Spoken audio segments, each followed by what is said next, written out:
What's up, everybody? It's your girl Shantizi, and we are back with Come and Talk podcast. And it's your favorite stylist, Kim Dillinger, the fashion gangster. Come on, do it for me, Khalees. What's that? Do it. Go ahead, just do it. Just say it. I wasn't ready. Come on. It's Khalees the Beast. Yeah! And we have two very special guests in the building. I'm really excited for this interview. I'm going to let you guys introduce yourselves. Good afternoon. My name is Ilber J. Sanchez. It's a pleasure for you guys to have me here. I'm a menswear and women's wear fashion designer, bespoke clothing, garçon couture, and shoes, Illy and Gilly. All right. All right, what's going on, everybody? Happy to be here. My name is Chris Dredd, and people tend to call me a sociologist, metaphysician, different titles, but you know. Did you ever get influencer? He's definitely like that new term? Influencer, you know, all of those things, you know. Listen, I watch a couple of your videos. We're going to get into that. Yeah. Anything y'all want to talk about? You be putting us in our places. Right. Dumbasses. I'd be like, what Chris about to talk about? But thank you so much for coming. I was really excited about your interview because one, you make clothing for men. And you make clothing I like. Because I like suits. I like guys that could put a little splash in their suit. Khalees, don't look at me like that. I do. He's like, when? So what was your inspiration behind, just deciding to design for men? I think it was trying to change the narrative of the black man. Mm-hmm. A lot of times we're the underdogs and they don't expect us to walk into a room showing out physically and also internally. Meaning that us being able to, express our feelings and emotions in the correct way, but also show up for the job, looking the right way. A lot of us didn't know how to tie a tie growing up, or seeing a man that looked like us wearing a suit, or like being able to understand dress code etiquette, whether it be streetwear or fine wear. Khalees has his opinions on that. Go ahead, Khalees. He always telling us when we go into the office, why you dressing up for the man? Be you. No, you're not gonna let you dressing up. I'm not backing down from that comment. Business attire is normally associated with dressing European. It would be very hard for you to get a job if, let's say, you went in there dressed in cultural Japanese attire or West African attire. Like, they're not gonna accept you in certain realms. They want you to fit in. So you feel like we selling out when we go put on one of his suits? Nah, because he got a spin to it. I already checked my brother. He got a spin to it. He gives you the best of both worlds. And that's exactly why me personally bought a suit, and he actually educated me, gave me the right fit. We had a lot of conversations about color schemes. Mm-hmm. So it was excellent consolidation. How you say that word? Consolidation? Nah. Anyway, now we have two different types of people here. We have one person who is pushing entrepreneurship, and we have another person that's pushing what I see or what I've gathered is spirituality. Well, it's a plethora of different things, But to segue off of what you just said, like, just knowing our history is very important, because if you understand high fashion, high style, that came from us. Yep. Especially a group of men or black people indigenous to this planet called the Moors. Mm-hmm. This is where the Maori Gators come from. This is where a lot of fashion and suits and three pieces. If I look at what's his name? Damn, I forgot his name. Yeah, no. It's a musician, actor, designer. Sometimes you know it, but it's like you want to get it yourself. I don't want your help. Yeah. Anyway, I got this. I'm gonna get back to that, but the history of black fashion, heavily influences the modern day fashion and what we call Eurocentric fashion. But it's really coming from us, we started that style. So now we see the hood and, the baggy jeans, jeans halfway off here. But all of that stuff came from the degenerate form of growing up in poverty and different things like that. So we are a part of all facets of fashion. We know how to dress up, we know how to dress down. But let's not always confuse it with that coming from somewhere else. It came from us. Yeah. They copied it, and we have to, demand that we, kind of take back that, that style. But it's good that you're doing that. I'm happy. Right, we should definitely talk that up because that's not what it is. If you type it in, it would definitely come up as European 1800s. It's kind of like the word twerk. You type it in, a white girl's popping a booty. So they took our shit and just reverse it. Absolutely. With that being said, how is it for you being black in fashion? Because I'm a stylist as well. I work in the fashion industry. How is it for you as a black designer? I mean, I quit my job 3.5 years ago to do it full time because I needed for the company to work at a high level, and with that, it needed to be there actually 100% of the time. It's been challenging, but we've been supported by the black community. Yeah, you was about just miles featured away, in Ebony. you know. Yeah, we've been featured on Ebony, Essence. That's what's up, man. We've been like best. Our celebrities that we've dressed have been best dressed all the time.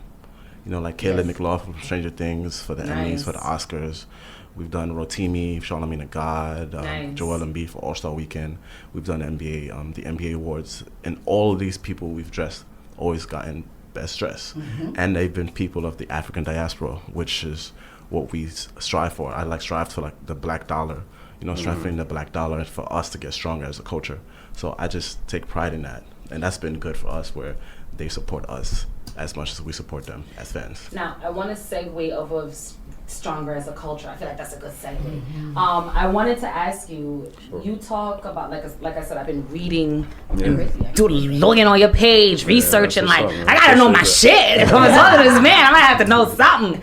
And one thing that you talk about a lot is raising your frequency. Absolutely. Can you get into that and let us know a little bit more? Sure. The whole concept of raising the frequency is that, you know, there's certain things that we can do that enables our frequency to be high. You know, there's a frequency for everything. There's a frequency for cancer. There's a frequency for, you could be physically alive but walking dead because your frequency is so low.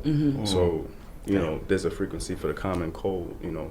So different things like negative music lowers your frequency. And that being music with curse words or music that's talking about negativity? Music that draws the negative concepts to the mind. Okay. So if black people is consuming tons of music that's violent, self-hatred, disrespectful to our women, children, no regards for them as human beings, this is going to perpetuate in the mind because again, music is melanin put to scale.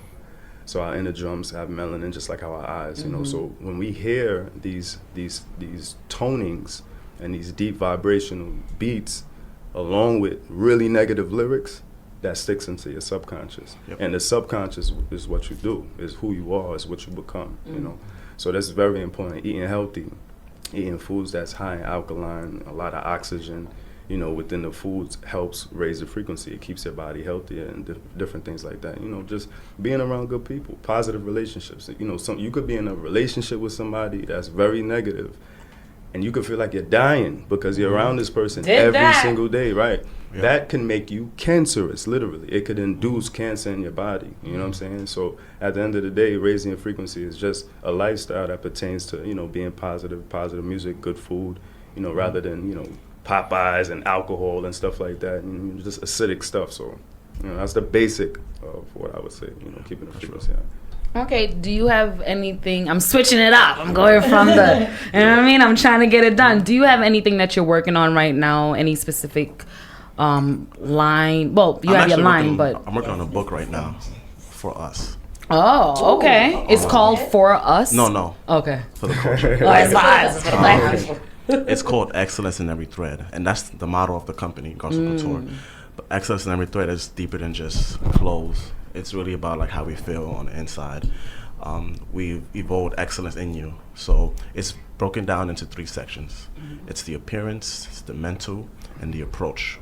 So the appearance is how a man should have hygiene, how you should practice hygiene, right? How you should groom, how a shoe should fit, you know, understanding dress codes, like the basic things of appearance, right? And then the mental is speaking about emotional intelligence, personal development, getting therapists, understanding masculinity and femininity, being able to be around people who actually uplift you and understands like your vibrations. Right? Raise your frequency. Yeah, for the most part. Understanding the mental part of that as a man. And then it's the approach. So the approach is, how do you ask a young lady out? Or how do you vacation with your fellas? How do you tip? How do you pair wines together? These basic things that a lot of us didn't know growing up. So it's broken down into 3 sections, and it's a book for men of all ages. Can't take that for granted, because a lot of us ain't raised with fathers, you know what I mean? Right. So none of my friends have fathers, so those little things, That's so deep. yeah. That's so deep to hear you saying that as an adult. To say that absolutely. none of your friends that I'm assuming are adults, just no, like you, don't have the, like, men really be having kids and just Right. cold turkey. And these are traumas continue through generations because of the past, and then it trickles down. If you don't break the curse, or if you don't understand like your emotional intelligence, or understand that you don't have no one to speak to about your traumas, that thing trickles down to the kids, and then the kids do the same thing to their kids. And also spiritual intelligence. Yeah, And, right. I feel like in the Black diaspora we lack spiritual intelligence, whereas we so focus on religion, and religion has did a pathology of just this continual generational thing where we're not changing our own perspective reality because we're waiting for God, and especially because this Jesus that they praising is not in the form of what we know or what we identify Or with. what we should know. Right, exactly. Right. And, if you just look at the Jesus Christ story, if you go back to the Greek story that was before that, this Isis and Horus, and then the one before that was Set and Harut. So there's original Jesus Christ stories that are black, and we refuse to go to the source. We rather go to this one that we adopted only after slavery. So all of these things, and the mass incarcerations that our fathers went through, 15 years in jail for a nickel bag of weed. Right. That's ridiculous. Then you have the millions of black men in this country that are missing due to organ harvesting and different things like that. Black men are very valuable. They're the most valuable human being in the world. Melanin is the most expensive mineral in the world, on top of gold, platinum, all of that. So there's a lot of information that shows how much men is actually missing than the homosexual agenda that's being forced in our community, even biochemically, as the chemical atrazine that black scientists discovered that they was putting in our food and air and water that would turn male tadpoles to female tadpoles and female tadpoles to male tadpoles. So that's actually in the water that we drink, showering, the air that we breathe, the chemtrails, all of these things. So these is Khalees, you talk about that a lot. The way how, excuse me, the way how they seem, the way they're bringing that homosexuality into the schools and how it's almost as if it's I don't have, and I say this every time we talk about this on this show, I don't have an issue with nobody. Do what you want to do. Of course. However, why am I going to have to worry about this being in the school with my 5-year-old? Why is it so important to advertise that? Why is it so important to push it onto my 5-year-old boy? Yeah. You know what I mean? It's almost as if they're trying to, what's the word? Emasculate our black men. But that's He doesn't exactly want they don't want you guys to be what you guys have always been for the women. So they want to emasculate you guys. I mean, that's how I take it. No, 100%. it's absolutely true, because the emasculation agenda is set forth, not, like I said, not only biochemically, but it's all in their cartoons now. It's in the music now. It's in the people that they put on television. It's just the images that we get. And, this is a major issue. And again, I love everybody too, but our homosexual brothers and sisters at a time had a particular etiquette about being homosexual. Now they have help from some omnipotent power that be, right? And you can see that now it's an agenda when they forcing it on children and all kind of things. And you see something is almost at a precipice where it's like, yo, all right, let's go, let's just force it, Yeah. And we have to pay attention to stuff like that as black people. It's in everything. It's in all of our favorite shows. Yeah. Our athletes now with their kids. Shade. Yeah. Honey. And it's like, I don't remember growing up like that. No, Me not either. at The all. posters, the bus rides, the trains. I'm like, where is this coming from? And let us reiterate, It's we an love agenda. everybody. Yeah. We do. Yeah. We love everybody, And but I just always talking try the to truth. make that clear. Especially on There's media. no hate. Yeah. Exactly, because Right, people right. take things the wrong way. Oh, if straight people could do it, why can't gay people? It's not about that. It's about what seems like an agenda. What seems like, all right, you're gay, damn. Like, why are you forcing it? It's like, being why you have to forced. keep pushing it in our face. It's being forced. And then you have the transgender community, where the women who make the transition into looking like a man are now, when they keep their uterus intact, their fallopians, their whole reproductive system is intact. So now you have the image of a man that's now 9 months pregnant. So you see what, it's that's very becoming weird. popular. And again, it is what it is. But at the end of the day, these are the things that we've never seen before, and we have to deal with how we're going to sort of counsel our youth into understanding what the traditional black family, because that's all we trying to, as straight people, Yes. the family is important. The world is burning down. It's all kind of crazy, but the family is still, very key, and we need to do that. And things like having these conversations, you writing, I'm getting into writing too. I'm an Aries. I don't know how to keep still. You know what I'm saying? So it's hard for me to, actually write a book. You know what I mean? It's just I'm always moving. I feel you. I could It's very hard. Yeah. Your mind is like, my son is like that. He's just like, And that's why you gotta look into That's the why you school talk. system. Look into the school system. They have these, young white teachers who's never taught in a black community, and when they get around a hyper black boy, instantly they funnel them right into special ed. Then they start trying to medicating. do that with my kid. Yeah. You're crazy. Then and my what- kid goes to one of the top schools in Brooklyn, high schools in Brooklyn. He goes to Brooklyn Tech. They try to do that with my Yeah. kid. And it's that, school to prison pipeline system that they don't understand. When you drug a child from youth, and once he's a teenager and you take him off the drug, he become violent, start committing all kind of, crazy acts. So at the end of the day, this is a system. And also, look at the charter schools. Charter schools, anywhere you see a charter school erect, you will see an fluctuation in rent, because a lot of young white teachers is coming from the Midwest, the West Coast, South, and coming into these neighborhoods. And every time you see those things, it's always going hand in hand. Charter schools, inflation, and all prices of rent. Total appropriation of that area, and it's happening a lot in Bed-Stuy, where we are right now. Yep. And people don't understand, like, a lot of the charter schools are government run. Exactly. So they're getting a certain salary Yeah. that the other teachers wouldn't get, and they're catering to a certain demographic.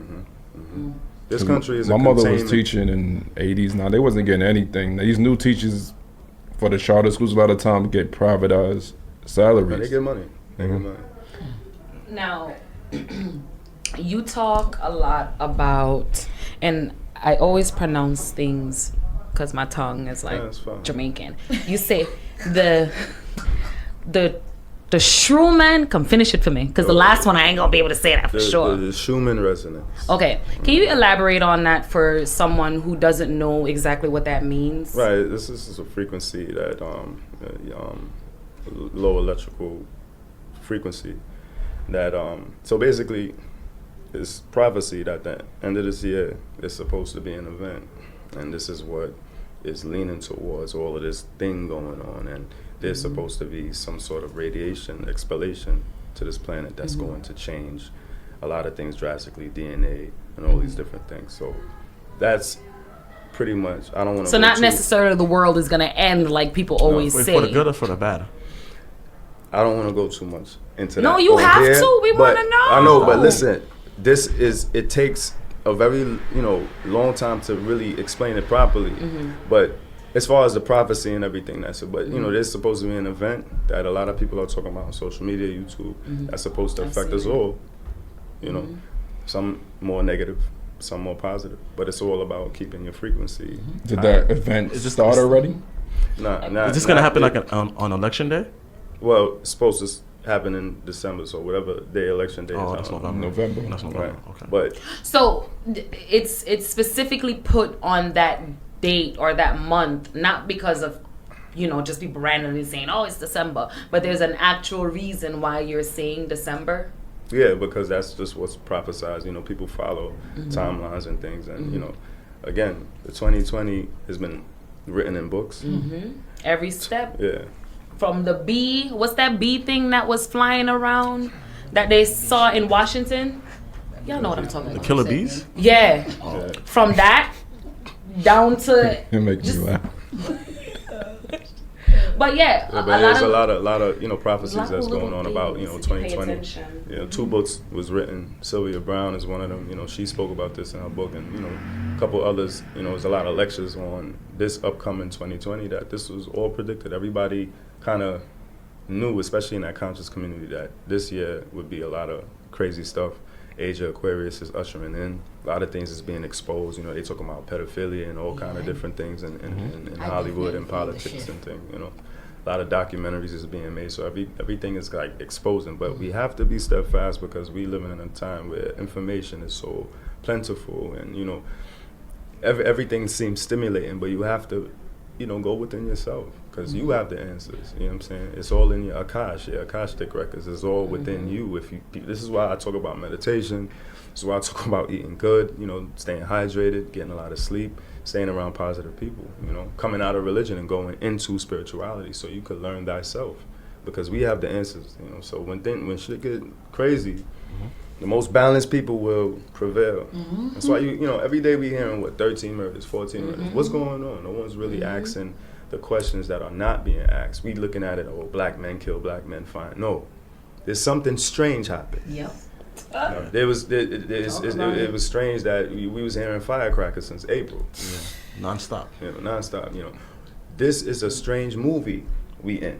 And no one is respecting it as that. This is a movie. Everybody just like exists. Yeah, and we're actors in it, and we don't know. No one told us.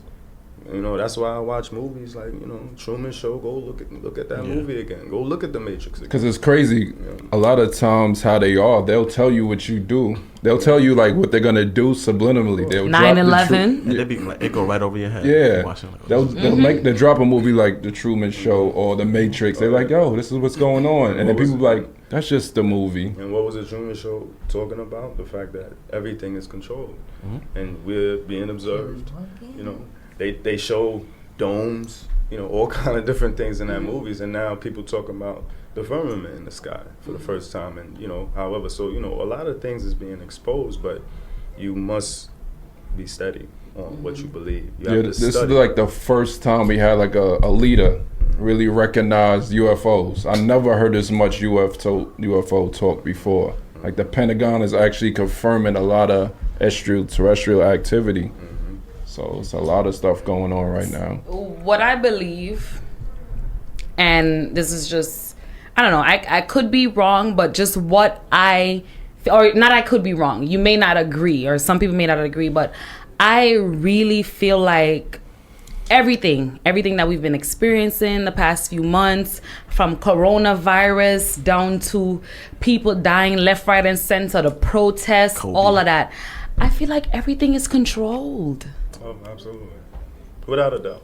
That's why I don't believe anything. That's why I'm. And you've been saying that you're putting your mask on, but I don't know, something ain't right. You've been saying that too. Where's my mask? It's right there. No, but seriously, you've been saying it like something is not right. How is it that we had people dying left, right, and center in New York from coronavirus? Right. This is March, April. When the protests start? Like late May, June. But prior to that, where are the dead people? Prior to that, remember they were like, New Yorkers are wilding out. Why y'all not staying inside? And we were bugging out with the protests. And then the protests started, and the numbers were still going down. So where are the dead people? So I'm confused. I said, I'm not trying to say anything is a conspiracy, because, you know, once you say something against what they say, you're a conspiracy theorist and you're wrong. But the numbers don't make any sense. Nick Cannon. No, but conspiracy is reality, and what they tell us on the news is the actual lie. Everybody, 100%. You know, again, from when they assassinate Kennedy, you know, and the COINTELPRO and J. Edgar Hoover, they created that term, or hyper-analyzed this term, conspiracy theorists, so that anytime you come up against a body of power that wants to lie to the people, has to lie to the people in order to control them, any threat to that, the first attempt, oh, he's a conspiracy theorist. Right. Why does anyone who blow the whistle, truly blow the whistle, though, end up dead? Like the young man in California, the cop Marine. Do you remember that guy that went rogue for like a month or two? He's dead? Yeah, he's dead. Yeah. He had a shootout with the cops. And he just was like, yo, this is a lot of stuff Look going at all on. the people in Hollywood. Christopher Darling. And this was because he was trying to defend. He was like trying to tell his the other people in his job like, well, someone was doing something wrong, and then they was like, you shouldn't be telling. And then that's when they pretty much like turned this back against him. Right. I have a lot of empathy towards. And they took away like officers. all of his like benefits, Towards officers? all that. Black Okay. officers that's working in, you know, Why do you say that? because it's a tough job to, you know, deal with a career that it's a very powerful career. It's a very attractive career. You get a gun, you get a badge, you get a lot of perks, right? Now they're giving you, what, 90 after 5. So at the end of the day, sound like a nice career. So, you know, but when you work in a system that you know is already corrupt, you have to, in a sense, agree to kind of turn your head to corruption. This is the thing, though, because I used to And work then with the NYPD. Go ahead. Yeah. No, go ahead. You good. We both used to work Yeah, for the both of us. NYPD. Oh, you want to make a snitch? When we were in college. I met both of these young men in college, by the way. Nice. So we were working for the NYPD, and some people really believe what they're doing is correct. Like, they don't Yeah. believe in this whole, but there's other people like me and him, like, that's how we had a I click. was like, I can't do Yeah, this. we can't do I'm this not, I'm shit. not doing this shit. We can't do this, bro. But let me ask you. Exactly. So you see how they made a conscious decision, like, damn.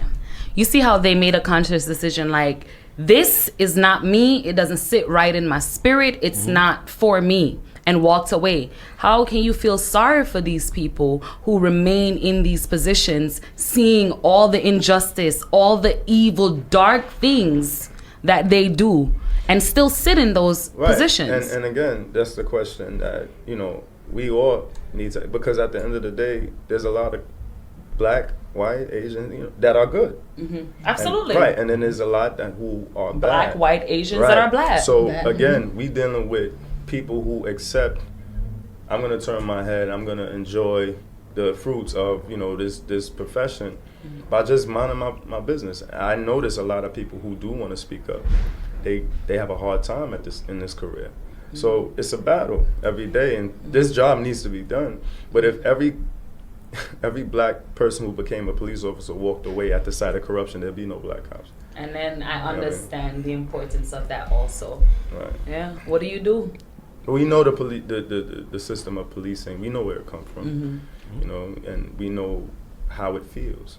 At any point, driving a vehicle in this country as a black person, but it's Man or particularly, woman. but particularly black men, because the aggression is so heavy, especially growing up in Brooklyn. There's for no reason, if both or all my tail lights working, if my headlights is on, my seatbelt is on. Your car too nice. When I'm driving, and the police driving this Eye way, contact. and he looks at me, Mhm. and you expect him to bust a U-turn, and he does it. He does it. And then now you're gripping on the steering wheel like, Nervous, damn, anxiety. You're going fuck. Anxiety. It's enough. It's fucked up. So why are you following me? Then they come tell you, well, you know, your headlight was, no, you're lying, bro. It's The fucked headlight up. work. You know what I mean? But at the sight of us, they follow us and harass us.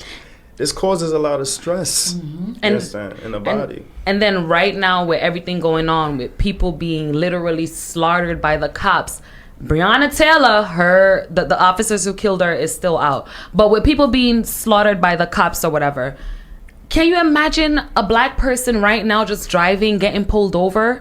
I can't even imagine the anxiety that you don't even know that you have. That comes up in a simple little just a speeding ticket. But you just had so much things go through your head while you waiting on this person to walk up to your car. That's not normal. It's not, but this is like the argument that people of color have in the NYPD. Let's change the narrative from the inside out. Let's be the one to pull you over and not overreact like someone that's not from our culture. But they're not sending the people from our culture to our neighborhoods to pull us over.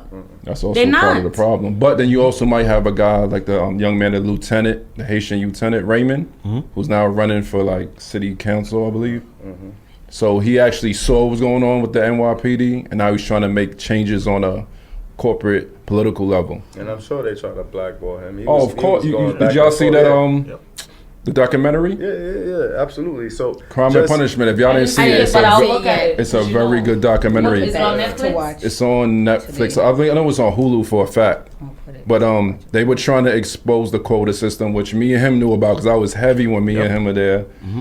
We've seen a lot of things that Y'all are gotta disclosed. talk about these things because y'all went in there, so y'all know. I mean, we seen a lot of things that just wasn't out to the public, right? And the things that the people who we were working with and like their decisions in like society was for like the police agenda, like heavily. So we would be like the underdog or the ones that they'll look over heavily, and then they'll be training us to be that next. And I'm like, yo, I can't do this. Right. It I would've was been tempting because, as you That said, goes about to the your- And benefits they throw money. and the pay. They throw money at you, the pension, all of that. I'm like, oh, this is cool. Like I have a lot of friends who are cops. Like my best friend is a detective. And my That best just friend's a goes to the detective, too. core of who you guys are. You have to be able to take the responsibility to protect your own energy. Like, if this is not good for your energy, I don't care what they throw in front of you. Yeah, I would have been miserable. But I will say this though, he definitely helped. My friends helped us a lot, get out a lot of hot water. Yeah. So I see from that perspective why you would want to be part of that organization. I mean, every time I get pulled coulda over, looked- stuff could have definitely went left. whenever I get pulled over, I pray that it's a black cop coming out the car. Ain't that some shit? Well, what I pray for that it's not a black and a white cop. Yeah, because that could be a problem. Because Because you I saw what find that happened the with the black black cops cop. They get are influence, right? always extra aggressive. George Floyd, the black cop, two things happened. He was new, and he was outnumbered. So he just kind of went along with whatever they was doing. I don't So believe nothing about that at all. that case, or what I just said. I'm seeing videos about it being a about body that, double. Oh. There's body doubles What do you going mean? on in there. What do you mean? That whole entire thing is. Elaborate on that for me because Don't believe anything you see on this TV this year at all.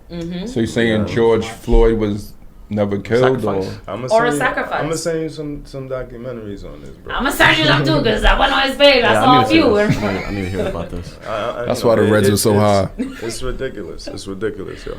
It's ridiculous. what- What this TV is doing is making all of this possible.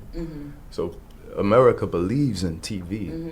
That's why you have the multitude of the majority of people is, going along with this narrative. You know what I mean? Now, what I with all the little, because like I said, I've been researching, but all the little things that I've grasped over this weekend, one thing is sticking with me is how all of this, the race war, the Karens, all of this that we're seeing in the media just flushing on us, but there's a lot of pedophilia going on. But we're not seeing none of that. One of my topics for today was supposed to be about the wayfarer scandal. I don't know if you saw that, where they're Some babies. allegedly selling kids, girls, and boys Under the mask of high-end furniture. furnitures, right? So your name is Khalees. They kidnap you, have you somewhere, and on Wayfair there's a couch called Khalees. the Khalees. Yes. Yeah, for $12,000. Yeah. For $15,000, Yeah, that $20,000. I can't be more than that. Damn. But somehow that scandal, I saw it a little bit before I started researching for this weekend. I saw it, and I'm gonna be real. Like, it was just like, it might not be true. Come on, really? How come this isn't being broadcasted more if it's true? All of those things, which is a problem to even think like that. But now that I'm looking at certain things, it's like, yo, this country, I need to shut up. And it's not just this country. It's not just this country. I mean, It's I said a whole enough lot of today. powers I know going what to on. say. But you know where I'm leading. It's not just this Listen, country. This world. is that's the things that we gotta look at right now is, again, there's a lot of stuff coming up from the dark. You know what I mean? And respectively, as human beings, we can't look at stuff and just dismiss it because it's something we've never heard before, or first of all, Or it all doesn't of make sense. anyhow you look at it, the people that's involved in these evils, these are the people who own the news. Why the hell they gonna rat themselves out on their TV? True. We have to understand that they own their own media. You understand what I'm saying? So anybody that got control of what controls the mind, they can do whatever they want. I have a question for you, Mr. Sanchez. What are your thoughts on the fashion companies being accountable for the systematic racism? I think the big issue with that is there isn't any diversity and inclusion. So, and then these big meetings, there aren't that many of us there. And if there is, they depend all of the answers to be directed to the one black person or the person of the African diaspora to answer any question that has to do with the culture. So a lot of times that puts a lot of pressure on them, which doesn't give an excuse, but they just need to be bigger people of color in these big board meetings, these big board rooms. And we need to be shopping more black. Like, we shouldn't be depending on these big companies to dress us. You know, like, we definitely have to put these black dollars on all these other small businesses, because there's so much talent out here, like raw talent that gets overseen because of the names. Can I ask y'all both a question? You know, because this has been on my mind too. How can we get black people to start to feel uncomfortable about the fact that they spent so much on Louis and Gucci and take pride in something that's black owned? Because it has to start somewhere. If we're gonna make black designers as popular as Gucci and Louis, and then why are those clothes popular to us in the first place? We have to start asking ourselves those questions. But how can we get the majority of human black people to stick to their own people's high-end fashion and invest the same money? Or should black people charge black people less for really nice things? You know, so these types of conversations, especially, you know, look at Kanye, look at his Easy to Foolish. Right, a lot of things that he spoke about out loud, as far as seeing you know, not enough diversity in fashion and different things like that, and what he had to go through just to get where he's at. You know, how do y'all feel about, you know, stuff like that? But with Kanye, though, as he made a mimic of being a black designer, honestly, to say I would never spend $350 on no Yeezys. I would not buy a Kanye sweatshirt, a legging that Kim Kardashian is wearing. As a stylist, as an influencer, as someone that just loved fashion, he made a mockery of it. So he kind of downplays the black designers like the Garçons that are really putting their effort and their time and their energy and their soul into this. And he's only getting the limelight because he's Kanye West. Yeah.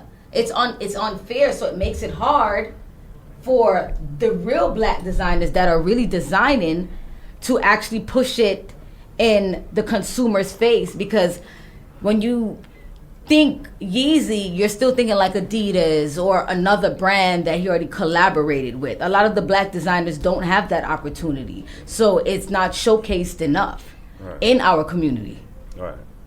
Yeah, I mean, we do luxury. Like, my suits, they start at about like $750, $850, and the tuxedos are about $1,500. As it should. Right? So Brooks Brothers is one of our competitors. Yeah, keep going. So Brooks Brothers is one of our competitors, and a lot of times I've get people ask me for discounts, or they ask, "Is there? Can you help me with the price?" Or like, "What else can I get with this?" I'm like, "This is what the price is." So we have you to wouldn't ask Brooks Brothers that shit. Don't ask me that shit. Exactly. So I feel like we have to stop normalizing asking for discounts, because that isn't a thing. It shouldn't be a thing, because we have a whole price payroll what system. You worth. Yeah, we have a whole payroll system, and if I give you a discount, that's gonna affect everything else. And to go back to your question a little bit, I feel like people have to unlearn a lot of things they've learned about what's hot or what wearing this Chanel bag represents. It's just it's a representation that they think it means something bigger than what it actually is. Because me not own nothing that my house will cost more than my rent. I'm sorry, I just don't. No, but this goes back to what I was saying when the first conversation started. They stole our style and are reselling it to us. So when you buy into those brands, you're buying into the Caucasian or the upper society. Influence is important, right? So a lot of times what we see is what we want to do. Tracee Ellis Ross has a thing now where she only wears black-owned designers on the red carpet. So we need to have more people like her showing that as an example, so that the young or like the consumers would be like, all right, I need to be shopping black only, because, you know, the people who I look up to are doing the same exact thing. I think we got confused when Dapper Dan signed with Gucci, which I wasn't a fan of, because I feel like that didn't benefit us at all. We're only going to put money back into Gucci. You know, and it was like, so this is, you threw him the bag, and now the culture is impacted by that. And I was like, damn, what if he would have started his own thing from scratch? Or what if he would have collaborated with like Sean John or like the Damon John from FUBU? That would have been a whole different perspective, and then that would have empowered us more designers would be like, wow, I need to do the same exact thing. Speaking of that, did y'all see the remix, that documentary Yes, on I Netflix just with watched it. I Misa love Hilton? Misa. Yeah, I love Misa. that's I was just looking up, but that's an excellent documentary. Yeah, and, I yeah. love it. What's it called? I love the remix. Is it about It's fashion? I need to watch Misa Hilton, you know, the girl Puffy was dating with the blonde hair. She's a The first yeah. baby mom. Right, She yeah, is that I've been she's idolizing nice. this She's girl nice. I need to watch that. forever, and honestly, just being around her energy, that's all you need. Like the vibration that you get from her, especially for someone that's been in the industry for so long, who actually created the platform for stylists. Because she's always been that stylist. She's always been that stylist, but she wasn't in the limelight, and she was okay with that. She just did what she had to do, and that's what I love about her. Oh, she's She had to sacrifice a lot too. she did, of course. Let me ask you a quick question for you, Step In. So always a who are the sacrifice. top designers? Because I was like, I'm trying to break the trend. Top designers that are of Black? color, or I just in thought it general? was Off-White, and to come to find out, he doesn't really own it, but he does. Virgil. Virgil Yeah. is. I heard he owns the trademark, but not the actual brand. Got a little complicated. Then I was looking up G-Star. I heard Pharrell kind of owns it. Then I heard they're going out of business. Because nobody's not really rocking G-Star. I mean- honestly. I mean, But why? they make quality jeans. They I was do. about to. They do. I mean, That's the one biggest, of the best. So the biggest problems for us of designers of color is finding the infrastructure and like the finance and the capital to keep us back in, you know. So that's why I don't have my clothes in Macy's right now, because they try to offer me a crazy deal that would have shortchanged all of my profits. And we would have been paying a lot more than what it is to be paying it independently. And the same thing is in music also, when like these artists they prefer to go solo, or they prefer to just go independent because they losing money out signing up to these bigger companies. They know this now. These They bigger didn't know it forces. before, They didn't know right. it before. So They didn't know it it's before. expensive, like manufacturing, payroll, like legal, all of that stuff. You need a lot of capital for the company to even go from like 10 times to like 100 times. Those are big steps you need to get back in. So these are I think that we have to find more of these like grants, you know, more of these correct loans for us, and then the knowledge and the understanding of like who's gonna help you grow your company, you know, because a lot of us we're not privy enough to understand how to, you know, maximize a company to its highest potential, and sometimes we get just intimidated, you know, by the bigger dogs. Now you were talking about grants and loans during COVID quarantine. They did give out some help to smaller or bigger businesses. How would you try to help or give people advice on how to navigate with those loans and grants from the government? Yo, it's gonna be a lot of people locked up next year. Real A shit. lot of scams going on right now. There's a lot of things that you have to report to the IRS. They're gonna be like, where's this and where's that? I barely wanted them to put that $1,200 in my account.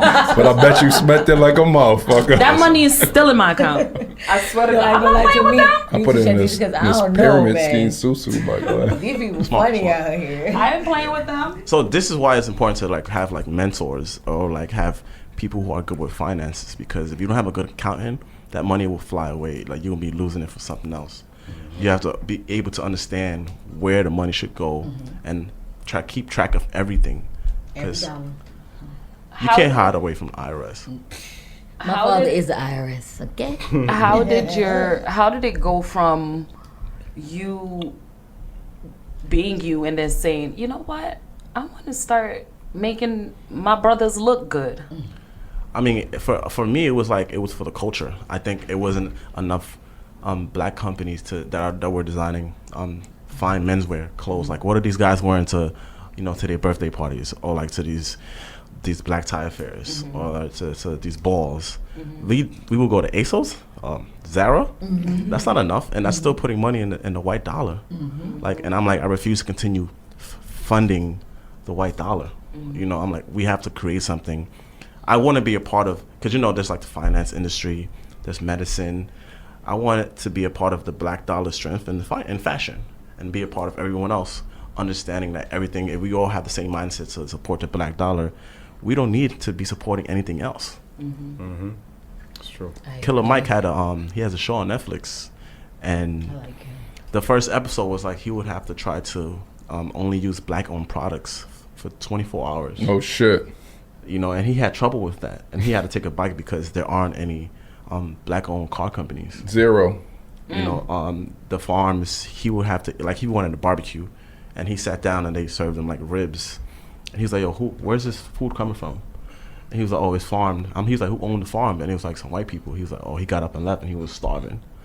You know, so imagine if we really challenged ourselves to like really bank with black companies, you know, really like go to black doctors and black. My dentist is black. My barbers are black, you know, understanding like it has to start from small, but we have to be patient also because a lot of companies aren't back with the correct capital yet because we aren't supporting them enough.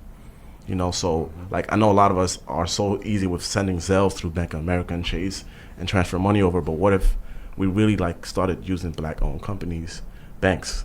They'll be able to actually make apps just like Chase and Bank of America for us to easily just send money to ourselves. I think there's an app out there. I gotta research it, but I came across it the other day. That's similar to Zelle. Nah, but the bank, like the Carver's a black bank. Carver, United One. Right, and then they're a little delayed because they don't have the same access of these other banks that we use. You know, but imagine if we did. You know, imagine if we like enforce black libraries. You know, because I had to learn the African diaspora like outside of school because I was taught white America history, which was trash. Yeah, and that's the thing that we have to understand about the situation black people is in America, because this is like a containment center. You know, when you born as an American, and the thing is, you know, being Trinidadian or coming from a Trinidadian family or anybody in the Caribbean, they look down upon the black American. Yep. You know, and the black American has a negative look towards Caribbeans. Caribbean. Then the African don't like neither one of us. How did they do that? How did they? Because the biggest black culture forms is the African culture form, which is their set unique thing with many different countries within that. Then you have the Caribbean, then you have the black American, who is very special. And it's not something that Caribbean people is taught because we're not looking at it from a history perspective. Look at the black people in America, you know. This is like a containment unit. You could come from Asia and build a Korean store and take care of your whole family and back in your country, you know. But they have their banks to come out here too, you know what I'm saying? We look at people when we come from the Caribbean or Africa and be like, yo, how you spend all your life here and you still living in the projects, still living in poverty, and we don't understand the containment unit that this country is in. First of all, again, look at our neighborhoods, you know, especially I live in Flatbush, but right across Kings County is Crown Heights. They have their own police. They have their own schools where they're able to teach their own curriculum. If you put black children in a curriculum that is literally designed to not teach blackness and to make the black male a child, they only accept you if you are feminine or if you are a child. They don't accept grown black masculine men. Why you think in Hollywood right now you do not see well-dressed, sexy, gorgeous men getting roles romantically connected to a black woman? There's the smoothest black man is always paired up with a white woman, or a black woman now in Hollywood is always paired with a white man. So it's like this whole containment. Yeah, so the schools, look at the schools now. They don't teach us nothing true. Look at the food pyramid. They still teaching us nonsense in the food pyramid. They don't teach us alkaline versus acidity. They still teaching us meat is for protein. Now we know that's not true now. You know, so all of these different things is coming out, and when you look at the black American, he has been contained here in this country. Can't get loans. You know, you can't educate your own children. The police is always messing with you. The number one cause for most men in this country, especially cities like this, for having a record is with the driver's license. We get pulled over so much, and child support, you know, all kind of things, and we get this record, you know what I'm saying, over little nonsense, DUIs. You know how much my homies got records from driving intoxicated or just trying to park their car and take a little nap. Now you gotta, you know, you in jail end now up in a that. shootout like in Georgia. Right. So and Wendy's. You know, when we come from other places and we look at this black American, he's not able to get loans to open up these businesses, and a lot of the times when they do, their businesses fail because they don't get hefty ones. You know, go drive through East Flatbush, Mill Basin, all of that. There's hundreds of houses for sale all over the place. We can't buy them. Can't afford them. I look every day like and fool myself. It's just 1.2 million. Is this 895,000? It's ridiculous. So when I was seeing all these protests, when I was seeing all of these things, I'm like, there's a lot of nice pictures, you know, it's cute. But no one, when they stopped to talk to CNN, they was like, yo, we doing this because we want, you know, to let our city know, like, yo, nobody's vaccinating our children unless we choose to. Period. Or we're marching because the rent is too goddamn high. Right. And y'all not paying us enough. This is the march to say no justice, no peace. Right. That's not A gonna. middle class citizen should be able to live here, buy a home, take care of their kids off of one job, middle class. But you have a woman who was a third grade teacher, she waitressing at night, she got 2 kids. Ask her if she's middle. She's struggling. You understand? So we have to, you know, look at all of the facets of this containment system that America is. How far look, Section 8 came through. Only women get Section 8 apartments, right? Father can't be there. They ain't tell that to the Jew or the farm wife. But the black father can't be in the home. Fine. Stop. Cool. They're going to call you So- anti-Semitic in a minute. Exactly, but this is a fact. So at the end of the day, Can't say nothing. you have these young men growing up in this concrete jungle, this hood, you know Without what I a mean? father. Without a father. They seeing a lot of sexual things going on with their mothers. Yep. The men that's coming through, they sisters. You understand? It's a lot of homosexuality running rampant in the projects, and you think that's the least place you'll see it. You know, you seeing it. Yeah. So there's a lot of things that's very painful about the Black America. But then ask who the Black American is, and that's a different conversation. That's a different research.